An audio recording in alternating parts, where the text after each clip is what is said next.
নমস্কার, আমি স্মৃতিকণা। আপনাদের সকলকে স্মৃতিজ ডায়েরির আরও একটি ব্লগ ভিডিওতে স্বাগত জানাই। এই ব্লগটি একটু স্পেশাল হতে চলেছে। দিনটি ছিল 17ই ডিসেম্বর, আমার বরের জন্মদিন। সেই জন্য তারই তোড়জোড় করতে লেগে পড়েছি। এখানে মা পায়েস তৈরি করে নিচ্ছে প্রথমেই, যেটি জন্মদিনের মূল আকর্ষণ বলা যেতে পারে। এরপর এখানে আমি চিংড়ি মাছ এবং হালুয়া চাঁদা মাছ ভেজে নিচ্ছি। এরপর এগুলি আমরা একটু ঝাল ঝাল করে নেব। তারপর চিকেন কষা তৈরি করে নেব। কষা বলুন বা আলু দিয়ে একটু ঝোল তৈরি করে নেব। একে একে সবই আইটেম তৈরি করে নিয়েছি। সবই দেখানো সম্ভব হয়নি, যতটুকু পেরেছি আপনাদের সঙ্গে শেয়ার করছি। কাঠের জালে মাংস রান্না করছি। বুঝতেই পারছেন এর টেস্টটা কেমন সুন্দর হতে চলেছে। দেখুন আমাদের চিকেন কষানো প্রায় রেডি। এরপর এর মধ্যে আমরা জল দিয়ে আলু দিয়ে সেদ্ধ করে নেব। সুন্দরভাবে মাংসটি আমাদের তৈরিও হয়ে গিয়েছে, দেখতেই পাচ্ছেন।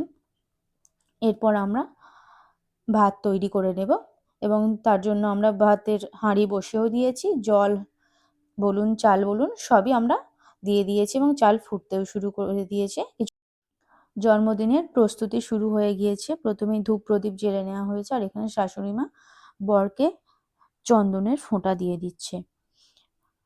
বরমশাই নতুন জামা প্যান্ট পরে রেডি। এরপর বরমশাইকে শাশুড়ি মা পায়েস খাইয়ে দিচ্ছে।